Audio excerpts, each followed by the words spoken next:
बिस्मिल्लाहिर्रहमानिर्रहीम अस्सलामुअलैकुम वरहमतुल्लाहि वबरकातुहू। उम्मीद है दोस्तों आप सब खैर और आफियत से होंगे। आज के अपने इस वीडियो के अंदर हम CS 504 का लेक्चर नंबर 8 कवर करने जा रहे हैं। लेकिन लेक्चर को स्टार्ट करने से पहले एक छोटा सा इशू है, वो ये है कि आज मुझे दो तीन स्टूडेंट्स के कमेंट आए कि जनाब आपके जो लेक्चर अपलोड हो रहे हैं CS 504 के, उसके अंदर लेक्चर नंबर 6 और 7 की जो जो है ना ट्रांसलेशन वो इंग्लिश में हो रही है। मतलब वीडियो की जो वॉइस ट्रैकिंग है ना वो इंग्लिश लैंग्वेज में हो रही है। तो दोस्तों उसकी वजह ये है कि आपके यूट्यूब के अंदर एक नया फीचर ऐड हुआ है यूट्यूब की तरफ से कि आप आइंदा से किसी भी वीडियो को डिफरेंट लैंग्वेज के अंदर जो है ट्रांसलेट करके जो है वो सुन सकते हैं। तो आपकी साइड पे ना मेरी वीडियो इंग्लिश में इसलिए चल रही है क्योंकि आपकी सेटिंग के अंदर आपने इंग्लिश में उसको कन्वर्ट किया हुआ है। तो अब आपने करना क्या, उसको उर्दू में सुनने के लिए आप सिंपली अपने वीडियो की सेटिंग पे क्लिक करें। क्लिक करने के बाद आपको यहाँ पे एक ऑप्शन दिखाई देगा ऑडियो ट्रैक के नाम से। आप सिंपली ऑडियो ट्रैक के ऊपर जब क्लिक करोगे ना तो यहाँ पे आपको देखो डिफरेंट लैंग्वेज दिखाई दे रही है, इंग्लिश और हिंदी ओरिजिनल। आपका यहाँ पे इंग्लिश सेलेक्ट होगा बाय डिफ़ॉल्ट, इसलिए ये आपको इंग्लिश में सुनाई दे रही है। अगर आप यहाँ पे अपने ऑडियो ट्रैक को हिंदी में कन्वर्ट कर दोगे ना तो ऑटोमेटिकली मेरी वीडियो आपको हिंदी में सुनाई देना स्टार्ट हो जाएगी। तो मैं उम्मीद करता हूँ आपका ये जो इशू है ये रिजॉल्व हो चुका होगा। चलें अब चलते हैं अपने लेक्चर की तरफ और बढ़ते हैं और सीखते हैं कि आज के लेक्चर में हमने क्या सीखना है। दोस्तों जैसे आपने प्रीवियस वीडियोस के अंदर देखा कि हम डिफरेंट तरह के मॉडल्स पढ़ रहे हैं, जिन मॉडल्स के अंदर हम अपनी जो रिक्वायरमेंट गैदरिंग है उनको एनालाइज करते हैं, उसको एक्सप्रेस करते हैं ताकि उसको अंडरस्टैंड किया जा सके अपने सिस्टम को, कि हमारे सिस्टम के अंदर जो डाटा है, जो ट्रांजिशन है, जो डिफरेंट स्टेट्स हैं, उनको किस तरह से हैंडल किया जाएगा। तो यहाँ पे दोस्तों आज हम एक नया मॉडल पढ़ेंगे जिस मॉडल का नाम है स्टेट ट्रांजिशन डायग्राम। अब दोस्तों ये भी एक मॉडल है जिस मॉडल की हेल्प से हम अपने डॉक्यूमेंट का जो डोमेन नॉलेज है उसको हासिल करते हैं। मतलब जिस डोमेन के लिए हम अपना सिस्टम रेडी कर रहे हैं, यानी आप एजुकेशन के लिए रेडी कर रहे हो तो आप एजुकेशन की जो डोमेन है उसका आपको नॉलेज होना चाहिए। अगर आप हेल्थ के लिए कर रहे हो तो आपको हेल्थ डोमेन का नॉलेज होना चाहिए। तो मतलब जिस डोमेन के लिए आप अपना सिस्टम रेडी कर रहे हो उसके लिए आपको थोड़ी सी नॉलेज होना ज़रूरी है। समझ लगी बात की दोस्तों। इसी के लिए हम क्या करते हैं, एक नया मॉडल हम आज पढ़ने जा रहे हैं स्टेट ट्रांजिशन डायग्राम, जिसके अंदर हमारे तमाम के तमाम जो स्टेट्स होती हैं हमारे सिस्टम के अंदर, यानी कौन कौन से जो हमने प्रोसेस परफॉर्म करने होते हैं, जो जो डिफरेंट टास्क परफॉर्म करने होते हैं, उन तमाम टास्क की जो ट्रांजिशंस हैं, ट्रांजिशन मीन कि जो आपका डाटा है, जो इन्फॉर्मेशन है, वो किस पॉइंट से आएगी, किस प्लेस से आएगी और टू किस प्लेस की तरफ जाएगी, ये तमाम की तमाम चीज़ें। और हर टास्क के ऊपर एक जगह से दूसरी जगह जाने के दरमियान जो उसके ऊपर एक्शन परफॉर्म किए जाएंगे, जब आप इसको एक डायग्राम की फॉर्म में बयान कर देते हो तो दोस्तों इसको हम स्टेट ट्रांजिशन डायग्राम कहते हैं। तो ये आगे इसकी इन्फॉर्मेशन लिखी हुई है, लेकिन उससे पहले ये इसका शॉर्ट फॉर्म है, STD इसको कहते हैं, स्टेट ट्रांजिशन डायग्राम। ये आपको MCQs में सारी इसका स्टैंड फॉर पूछ सकते हैं। उसके बाद आपको इसकी इन डेफिनेशन आनी चाहिए। तो इसकी डेफिनेशन क्या है, information flows from one place to the other and at each place certain action is taken on the piece of information before it moves to the next place। यानी जब आपकी इंफॉर्मेशन एक प्लेस से दूसरी place की तरफ move करती है तो उसके दरमियान जितने भी फ्लोज होते हैं वो, और उसके साथ आपकी इंफॉर्मेशन को प्लेस होते हुए ट्रांजैक्ट होते हुए जितने भी उसके ऊपर एक्शन परफॉर्म किए जाएंगे, उन तमाम के तमाम एक्शंस को हम एक डायग्राम की फॉर्म में जो है वो क्या कर देते हैं, बयान कर देते हैं, ड्रा कर देते हैं, जिसको हम स्टेट ट्रांजिशन डायग्राम कहते हैं। ठीक हो गया। चलें जी। उसके बाद दोस्तों नेक्स्ट हमारे पास यहाँ पे एक इंपॉर्टेंट डेफिनेशन है, व्हाट इज ट्रबल। सर आपको पेपर में पूछ सकते हैं व्हाट इज ट्रबल।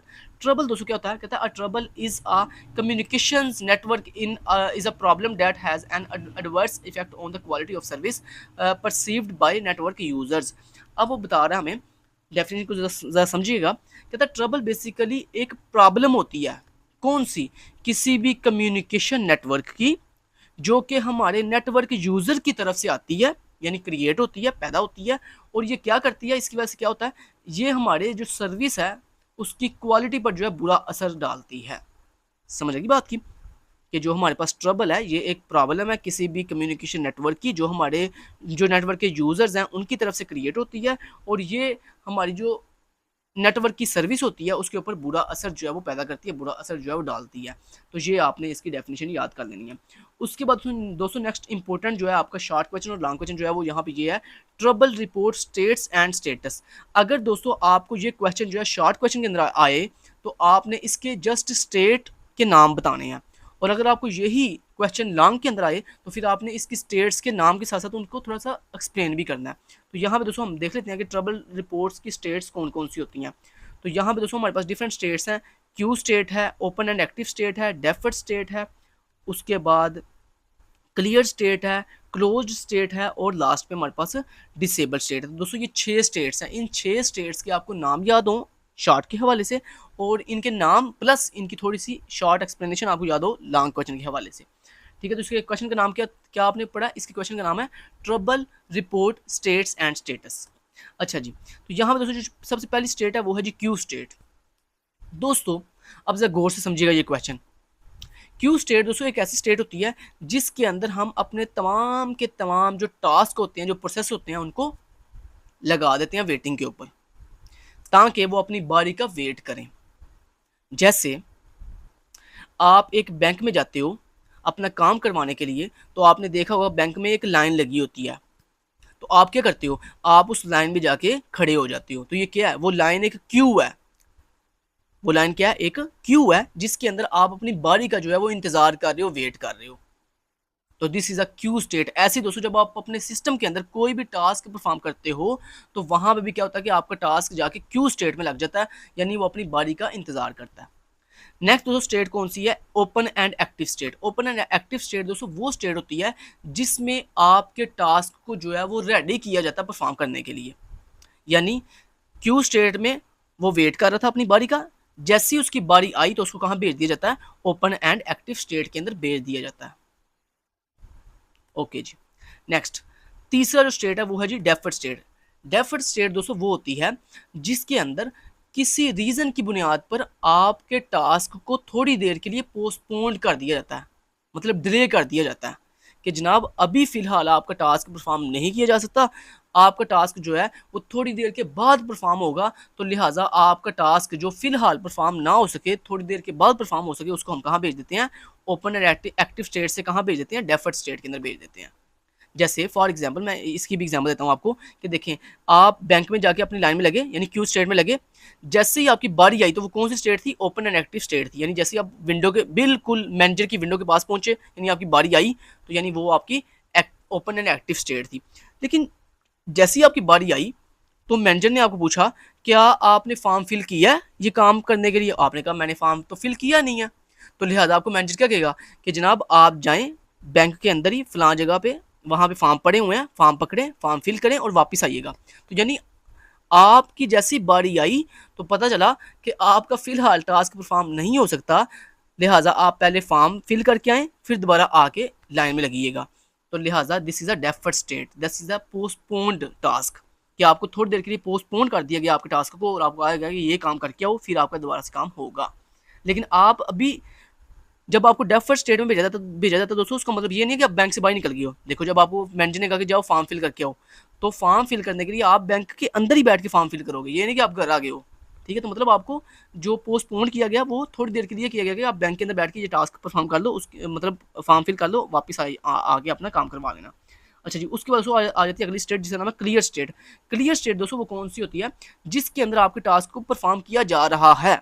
यानी देखें, active and open and active state में क्या हुआ कि आपको रेडी किया गया कि हाँ जी जनाब आप रेडी हो, जो आपका काम परफॉर्म होने लगा है। उसके बाद ओपन एंड एक्टिव स्टेट के बाद दो स्टेट थी, डेफर्ड स्टेट और क्लियर स्टेट। अगर आपका काम फिलहाल परफॉर्म नहीं हो सकता तो आपको डेफर्ड स्टेट में भेजा जाएगा, लेकिन अगर आपको काम परफॉर्म होने के लिए बिल्कुल आप रेडी हो गए हो, आपको परफॉर्म होने लगा आपका काम, तो आपको कहाँ भेज दिया जाएगा? क्लियर स्टेट के अंदर भेज दिया जाएगा, जहाँ पे आपको पता चलेगा कि हाँ जी आपका काम जो है वो क्लियर हो गया, परफॉर्म हो गया। उसके बाद जैसे दोस्तों आपका काम कंप्लीट हो जाएगा क्लियर स्टेट के अंदर, तो उसके बाद आपको कहाँ भेज दिया जाएगा? क्लोज स्टेट के अंदर भेज दिया जाएगा। क्लोज स्टेट का मतलब यानी आपको बाहर निकाल दिया जाएगा आपके सिस्टम से, कि मतलब आपका काम कंप्लीट हो गया, चलो जी आप बाहर चले जाओ। अब जैसे मतलब आपके ओपन एंड जैसे आप क्लियर स्टेट में आए, मतलब आपका काम हो रहा है, मैनेजर ने आपका चीज़ें पकड़ ली, आपका काम हो रहा है, प्रोसेस हो रहा है आपका, जैसे काम फिनिश हुआ तो आपको फ़ोन से कहाँ भेज दिया गया? क्लोज स्टेट, मतलब बैंक से बाहर निकाल दिया गया कि चलो जी आपका काम खत्म हो गया। उसके बाद नेक्स्ट डिसेबल्ड। डिसेबल्ड दोस्तों एक स्पेशल स्टेट होती है जिसके अंदर आपका काम परफॉर्म नहीं हो सकता। अब दोस्तों आप सोच रहे होगे कि डिसेबल स्टेट और प्रेफर स्टेट, कुछ लोग ना डिसेबल स्टेट और प्रेफर स्टेट को सेम समझेंगे, लेकिन इसमें थोड़ा फर्क है। देखो, डिसेबल स्टेट और प्रेफर स्टेट में सॉरी डेफर्ड स्टेट में एक डिफरेंस है। डिफरेंस क्या है? डेफर्ड स्टेट के अंदर जब आप जाते हो तो आपको ये नहीं कहा गया कि आपका काम होना नहीं है, बल्कि आपको थोड़ी देर के लिए पोस्टपोन किया गया, मतलब वेटिंग करवाई जा रही है थोड़ी देर के लिए।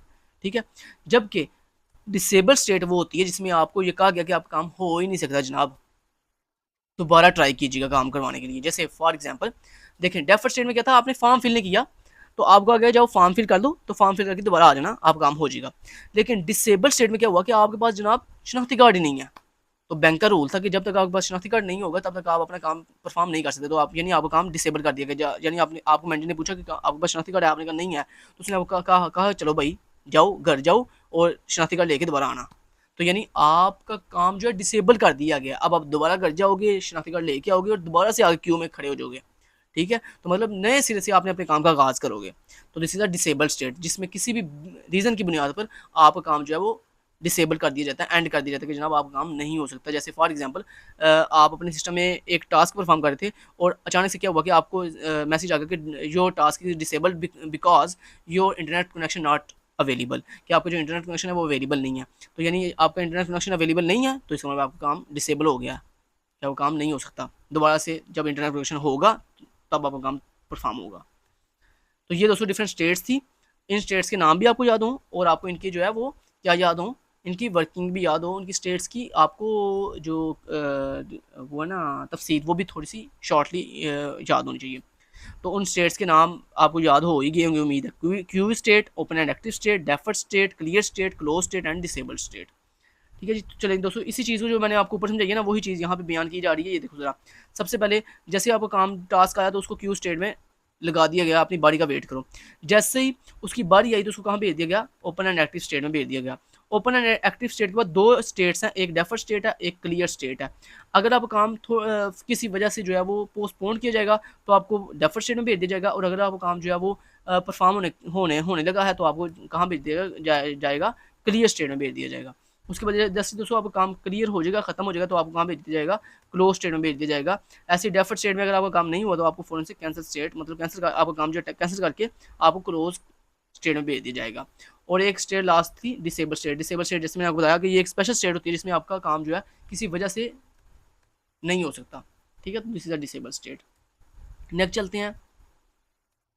नेक्स्ट दोस्तों आ जाता है अगला, नेक्स्ट एक और मॉडल आ गया। जैसे हमने पीछे मॉडल पढ़ा ना अभी कौन सा बोला हमने, कौन सा मॉडल पीछे पढ़ के आए हैं, हम पढ़ के आए हैं वो वाला मॉडल जनाब, state transition model diagram, state transition diagram, वो भी एक मॉडल था। ऐसे दोस्तों एक और नया मॉडल आ गया, arranging information in tabular form, कि जब आप जो है किसी भी अपने सिस्टम के लिए रिक्वायरमेंट गैदरिंग करते हो, उसका एनालिसिस करते हो, तो दोस्तों उसके एनालिसिस को हम जो है table arranging information in tabular form में भी ड्रा कर सकते हैं, बयान कर सकते हैं।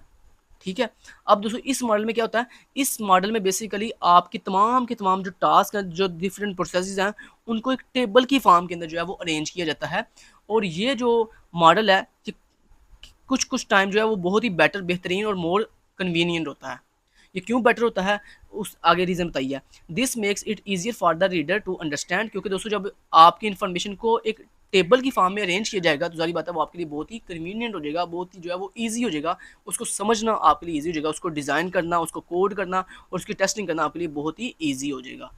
तो ये जो मॉडल है ये कुछ टाइम हमारे लिए बहुत ही बेहतरीन साबित होता है, क्योंकि इसके अंदर हम जो है अपनी चीज़ों को बहुत ही ईजी वे में अंडरस्टैंड कर सकते हैं।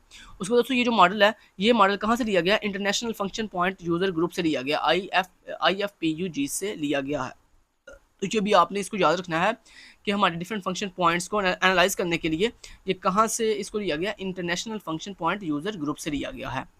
अब नेक्स्ट जो इंपॉर्टेंट बात है वो ये है कि बेसिकली ये तो इस मॉडल की ये तो डेफिनेशन होगी। अब हम इस मॉडल में बेसिकली करते क्या हैं, इस मॉडल के अंदर सबसे पहले दोस्तों जो पहला टास्क परफॉर्म करते हैं वो ये होता है कि हम अपने डिफरेंट जो ट्रांजिशंस होती हैं ना उनको डिफरेंट हम जो है वो कैटेगराइज कर देते हैं, डिफरेंट फॉर्म्स के अंदर कैटेगराइज कर देते हैं। ठीक है, अब वो डिफरेंट फॉर्म्स कौन कौन सी हैं, वो डिफरेंट फॉर्म तीन है, एक एक्सटर्नल इनपुट, एक एक्सटर्नल आउटपुट, एक एक्सटर्नल इंक्वायरी। कि आपकी जितनी भी इंफॉर्मेशन है उस इंफॉर्मेशन में सबसे पहले हम ये आइडेंटिफाई करते हैं कि आपकी इंफॉर्मेशन के अंदर कितनी एक्सटर्नल इनपुट्स हैं, कितनी एक्सटर्नल आउटपुट्स हैं और कितनी एक्सटर्नल इंक्वायरी की ट्रांजिशंस हैं। ठीक है, ये आप आइडेंटिफाई करते हो। अब यहाँ पे जो इंपॉर्टेंट दोस्तों चीज़ है वो आपसे यही पूछी जा सकती है कि बताओ, सर आपसे पूछ सकते हैं कि बताओ हम अपनी इन्फॉर्मेशन को किस तरह से जो है वो आइडेंटिफाई करते हैं arranging information in tabular form के अंदर। तो आपने कहना उसको हम जो है तीन डिफरेंट जो है ट्रांजिशंस के अंदर आइडेंटिफाई करते हैं। एक्सटर्नल इनपुट जिसको हम ई आई से डिनोट करते हैं, एक्सटर्नल आउटपुट जिसको हम ई ओ से डिनोट करते हैं, और एक्सटर्नल इंक्वायरी जिसको हम ई क्यू से डिनोट करते हैं। तो ये आपको एमसीक्यूज में सर पूछ सकते हैं कि एक्सटर्नल इनपुट को हम रिप्रेजेंट करते हैं ई आई किससे, ई आई से, ई यू ओ से या ई क्यू से। तो आपने इनके ये शॉर्ट नेम भी याद रखने हैं। ठीक हो गया।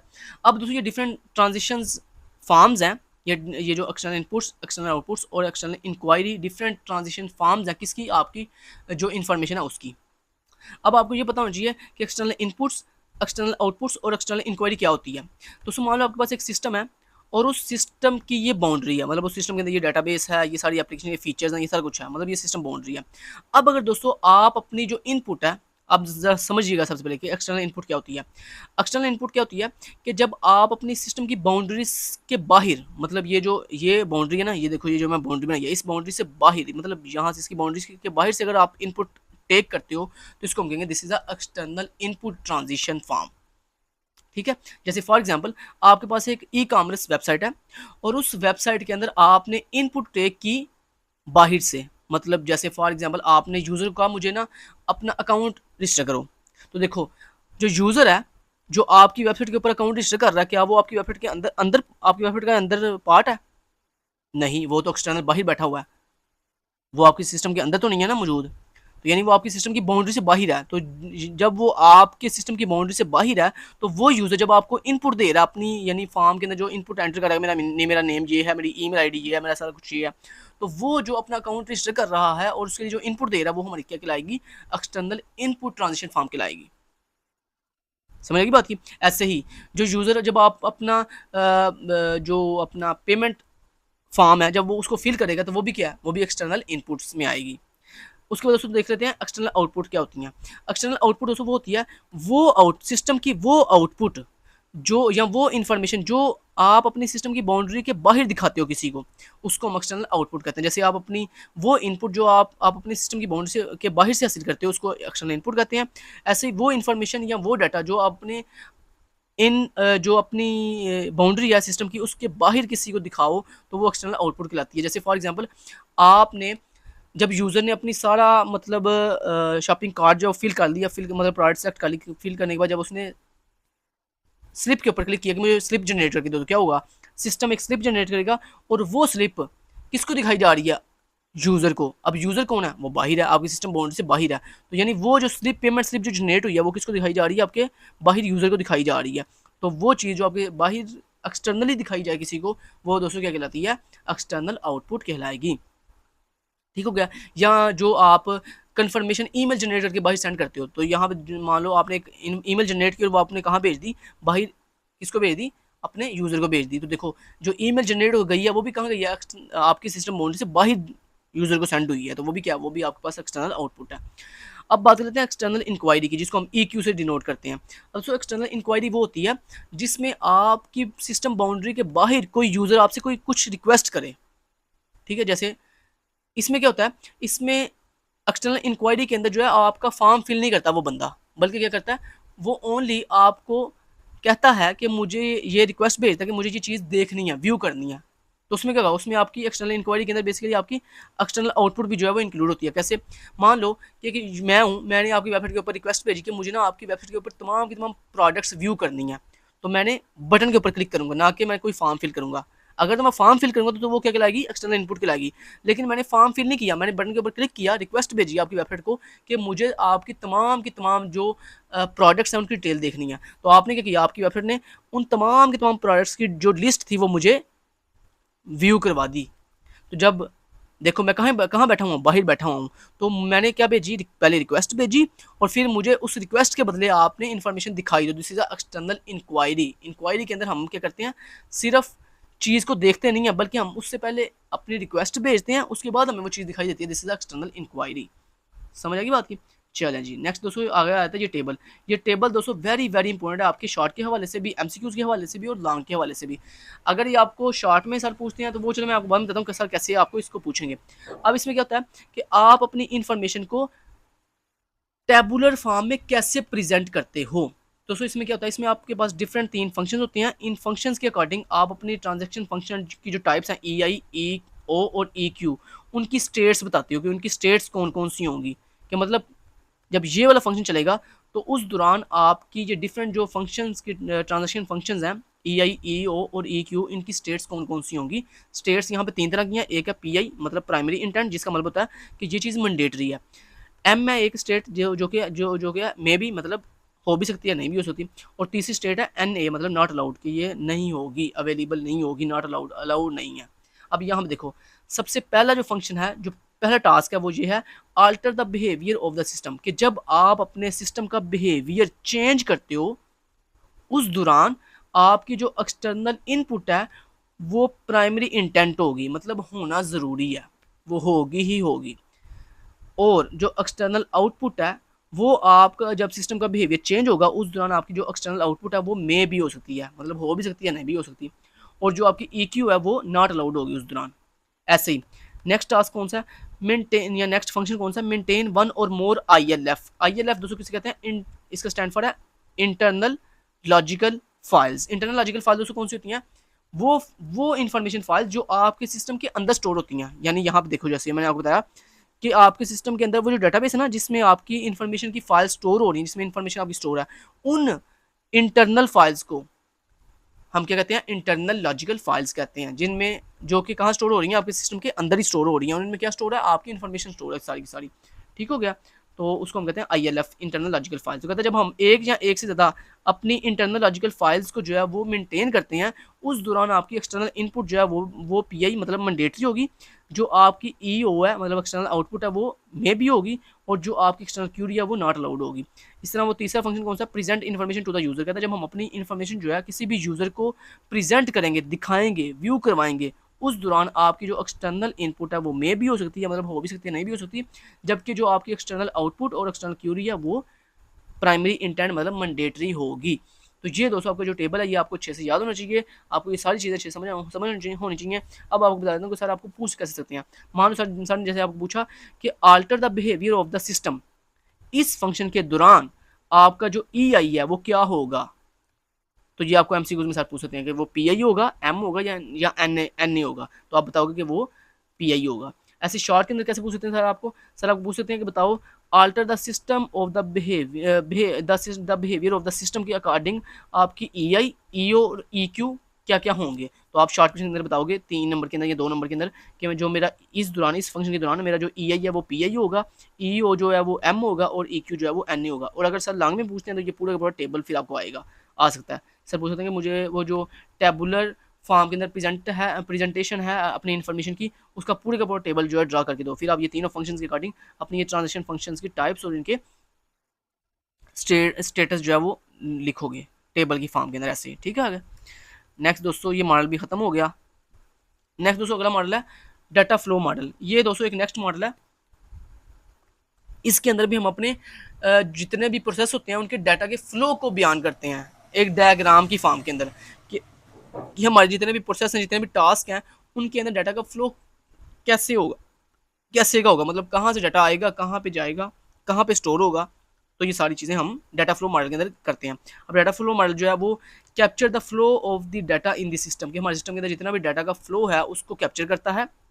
ये हमारे सिस्टम की फंक्शनैलिटीज़ को बयान कर रहा होता है, source of data and transformation को बयान करता है, उसके बाद फाइनल आउटपुट जनरेटेड, जो हमारी फाइनल आउटपुट जनरेट होती है उसको जो है वो हमें बता रहा होता है। उसके बाद डाटा ओरिजिनेशंस को बताता है, ट्रांसफॉर्मेशंस को एंड कंजप्शन को बता रहा होता है, कि मतलब हमारा डाटा कहाँ से आएगा, कैसे ट्रांसफॉर्म होगा और कहाँ पे उसको यूटिलाइज़ किया जाएगा, मतलब कंज्यूम का मतलब है कहाँ पे उसे यूज़ किया जाएगा, ये सारा बताता है हमें।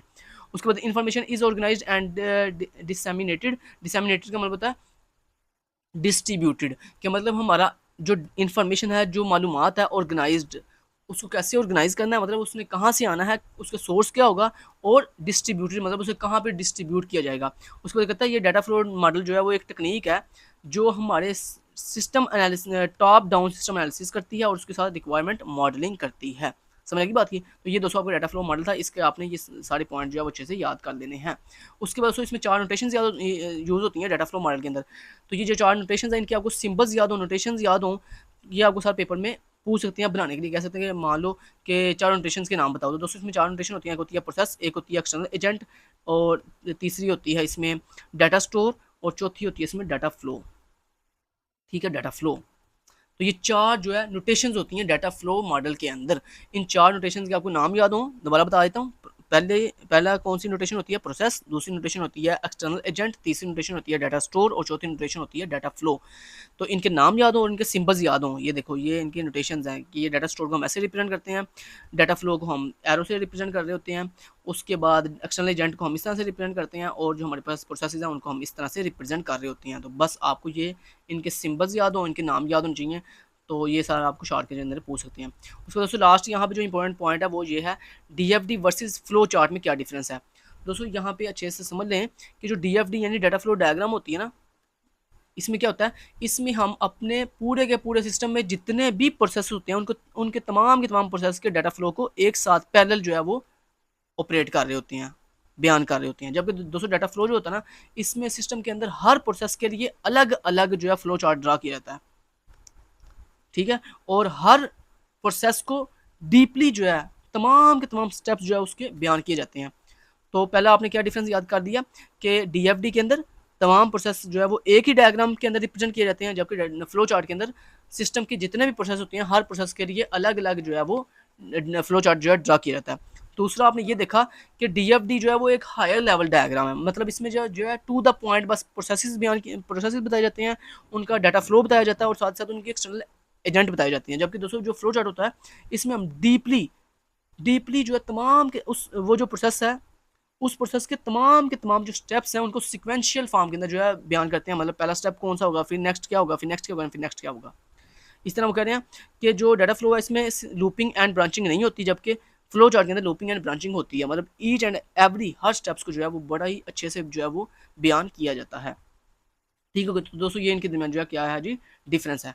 अब यहाँ पे एक छोटी सी एग्जांपल है, ये एग्जांपल आपने करनी नहीं है, बस एक दफ़ा देख लें कि जैसे ये देखिए, ये बैंक की एग्जांपल दी गई है। यहाँ देखिए ये तमाम के तमाम जो है प्रोसेसेस हैं, ठीक है। ये क्या है, एक्सटर्नल एजेंट है, ठीक है, और ये क्या है, हमारे पास डाटा स्टोर्स हैं जहाँ पे डाटा जो है वो स्टोर हो रहा है। अब देखो ये है जी हमारे पास डाटा फ्लो डायग्राम। देखो इसमें जितने भी प्रोसेस है, ये देखो, ये पहला प्रोसेस है, ये दूसरा प्रोसेस है, ये तीसरा प्रोसेस है और ये चौथा प्रोसेस है। देखो एक ही डायग्राम के अंदर तमाम के तमाम प्रोसेस को जो है वो बयान कर दिया गया है, ठीक है। जबकि अगर इसी डायग्राम को हम डाटा फ्लो डायग्राम के अंदर रिप्रेजेंट करते हैं तो क्या करना था, ये देखो, ये जो पहला प्रोसेस है इसके लिए हमने अलग डाटा फ्लो डायग्राम बनानी थी, इसके लिए हमने अलग डाटा फ्लो डायग्राम बनानी थी, इसके लिए अलग और इसके लिए अलग। और जब इसके लिए हमने डाटा फ्लो डायग्राम बनानी थी तो उसके तमाम के तमाम स्टेप्स को बयान करना था हमने, कि पहले स्टार्ट कहाँ से होगा, फिर उसके बाद कंडीशंस कौन कौन सी होंगी, फिर उसके बाद इनपुट्स कहाँ से आएंगी, कहाँ पे जाएंगी, और उसके बाद लास्ट पे कहाँ पे एंड होगा। तो सारा कुछ हमने ईच एंड एवरीथिंग बतानी थी। लेकिन यहाँ पे देखें, यहाँ पे जस्ट टू द पॉइंट बस बताया गया कि ये प्रोसेस है, ये एक्सटर्नल एजेंट है और यहाँ पे डाटा जो है वो स्टोर हो रहा है। तो मैं उम्मीद करता हूँ आज की लेक्चर की आपको अच्छे से समझ आई होगी। Thank you so much till then guys, take care, अल्लाह हाफिज़।